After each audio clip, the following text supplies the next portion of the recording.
कई लोग मेरे पास आते हैं और कहते हैं कि कुंडली में जो योग हमारे सकारात्मक योग है उनके लिए हमको अलग से मेहनत क्यों करना पड़ती है, वो योग स्वतः ही फलित क्यों नहीं होते। तो उनको मैं बता दूं कि जब भी कोई आचार्य पंडित आपकी कुंडली विवेचन करता है और आपको कोई योग बताता है और अगर वो सकारात्मक फल है तो आप तुरंत उसके पीछे लग जाएं, उसके पीछे मेहनत करें तो ही वो फलित होगा।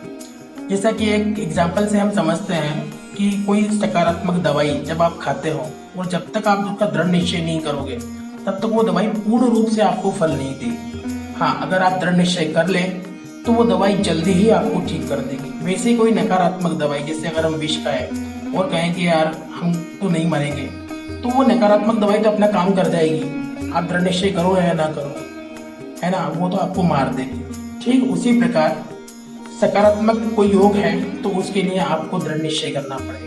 इसके लिए हम एक छोटा सा उदाहरण, रामायण का उदाहरण देता हूँ। जैसे भगवान राम का राज्याभिषेक होना था, अगस्त्य ऋषि और विश्वामित्र ऋषि, कई बड़े बड़े ऋषि थे जिन्होंने योग निकाले थे। योग निकालने के बाद श्री राम के मन में ये भाव ही नहीं थे कि मैं कभी राजा बनूं या अभी राजा बनने की इच्छा है उनके मन में, ऐसा इच्छा ही नहीं था। योग आए, वनवास हो गया क्योंकि उनके मन में दृढ़ निश्चय नहीं था। उसके बाद राजा दशरथ ने बोला कि आप ग्रह युद्ध कर दो, तख्ता पलट कर दो और मैं हार जाऊंगा, आप यहाँ के राजा बन जाना। जब मैंने आपको वनवास दिया है वो भी खत्म हो जाएगा। राम के मन में तब भी, भगवान राम के मन में तब भी राजा बनने के लिए नहीं था। ठीक है, आगे चले।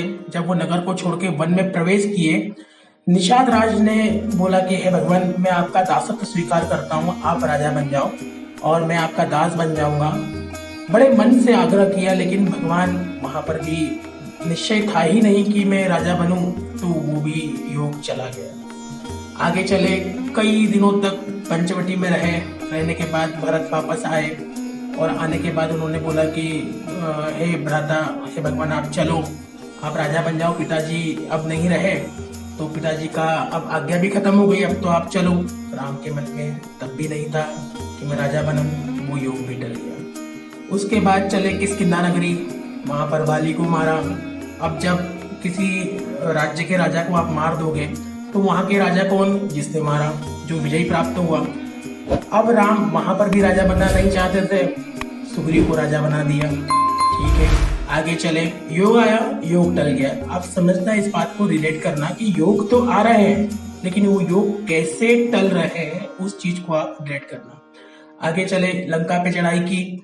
लंका पे चढ़ाई करने के बाद रावण को मारा, रावण मरा। अब वहां के राजा कौन?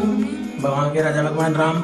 लेकिन राम वहां पर भी राजा बनना नहीं चाहते थे, विभीषण को राजा बनाया और वहां से भी निकल गए। योग आया, पुनः योग आया राजा बनने का, लेकिन राजा नहीं बने। तो वही मैं आपको यहाँ पर एक संदर्भ के माध्यम से समझाने की कोशिश कर रहा था कि किसी भी सकारात्मक योग को पूर्ण होने के लिए उसके पीछे आपका दृढ़ निश्चय, कर्म, ये सारी चीजें फैक्टर होती है। ऐसा कभी भी ना सोचें कि मेरी कुंडली में ये योग है तो मैं ये फलित होगा और मुझे प्राप्त होगा। कई लोग कहते हैं कि शादी का योग है, कार खरीदने का योग है, प्रॉपर्टी का योग है, उसके पीछे आपको मेहनत करनी पड़ेगी।